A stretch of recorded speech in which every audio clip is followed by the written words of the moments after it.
Hi everybody, welcome to my channel. I am the Stone Shamaness. How's everyone doing today? I hope everyone's fine. Today's video is still on the praying mantis. I did want to do the light language for it last night, but it was one of those days. I had to wait an hour for the uniform, for my daughter's uniform at the uniform shop. With all these COVID-19 rules, so that was a bit of a nightmare and a bit unexpected. So by the time I got home I was absolutely exhausted, so I wasn't good for anything. So I decided to do the light language tonight. I did make the grid yesterday, so I'll show footage of the grid again. I haven't done much changes to it. I just added the mirrored box because it does catch the light codes lovely, and I've also done a unicorn grid as well in the garden today because the sun did come out briefly, and I did catch a lot of light codes as well, so I'll talk about that grid briefly as well. But the main reason really that I'm doing the video today is for the praying mantis. I did get a download off one of the Lyran guides that I would be working with the praying mantis energy, and when I was on holiday I did watch a couple of videos on the praying mantis, and it's a bit of a killer. It watches its prey and it always gets its prey, and it's also actually a martial art. I think it's a Tai Chi, and there's also another one, I can't remember the name, and there's also a Qigong form as well. So this is just like light language form that I was shown from my guide, and it's got some ancient moves in there that manipulate the energy, similar to what the praying mantis would do. The actual light language is to ward off our enemies. It's a bit of a shielding, and it also wards off energy vampires, and it's the praying mantis is kind of watching the every move of the energy vampires and the enemy, and there's no getting away from the praying mantis. So it's quite a strengthening light language and a protective and shielding light language. I really enjoyed doing that, and I was actually really looking forward to working with the Lyran guide on this. That Lyran guide, I'll just call him 7 because it's quite a long name. If you do look back on the my other videos, you will find that Lyran guide, and he specialises in the martial arts, the ancient arts, and works with the he uses the chi energy, and he works with like different animals and birds, and it's kind of like a form, like an ancient art form. So he takes on the energy of the animal or the bird in the in his martial arts, but it's kind of like modernised to go with the light language. So it's very interesting, and it's all exciting and fresh and new. I love it. And he has actually given me, so far, I know there's more to come. When I was on holiday he gave me 10 different forms. I had already done about 5 of them. Things like the dragon, the snake, the peacock. There's some other ones in there, crane. I can't think now. I've got a list. I've got about 16. I had 10 on my holiday, and then when I came back from holiday I got a download of another 6. And it's all fresh and new and exciting. It's like marrying the ancient arts into the new. So I'm really looking forward to working with all these arts. I mean, before I went on holiday, I did do the tiger one, because he has got the appearance of a tiger in his face, this guide, and that was quite fun and exciting. I've got a lion one that I haven't done yet. There's also working with the chi ball. I've done that briefly on some of the light languages, and also I will repeat some of the ones as well, some of the forms, because there's different aspects to them, so it's all very exciting and new, and it's also fun for all you. So anyway, I hope you all enjoy the rest of the video, and I'd like to thank all my subscribers and my new subscribers, and thank you for all your comments as well. I love hearing the comments, especially on how the light language affects you, because I had a subscriber mention about the third eye. It was light language for the third eye, I think, I can't remember, and she got an activation through her leg, so it does always affect people in different ways. It doesn't have to just be for one certain thing. I might intend to do the light language, say for the crown chakra or the root chakra, but it can affect, it goes on all levels, light language does. It's fantastic. It can affect each individual differently. So I hope you all enjoy the rest of the video, and I'll see you all soon. This is my beautiful unicorn grid. It's got lots of light codes coming off it. See that flash? Fantastic. And I've used Angel Aura.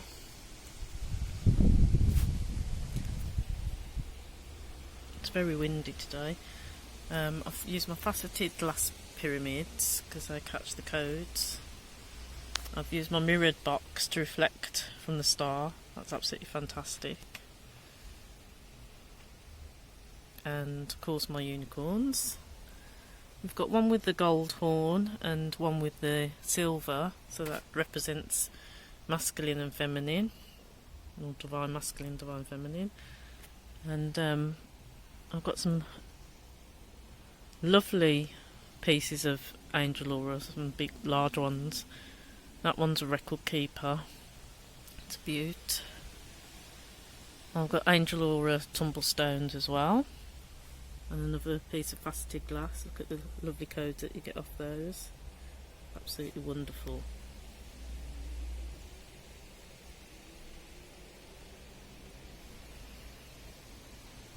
So I'm very pleased the sun's out today for this lovely grid.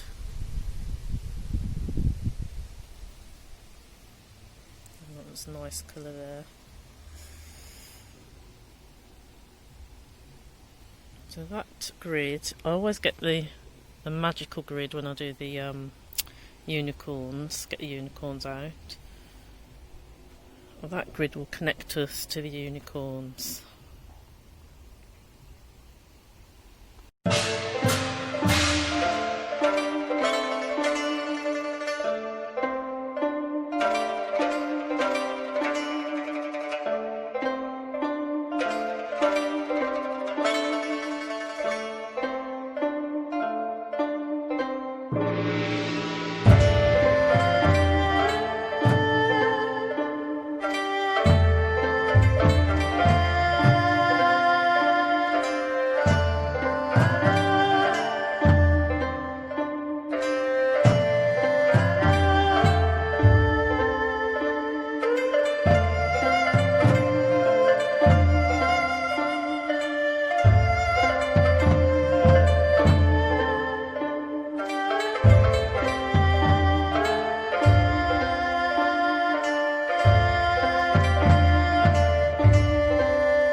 you.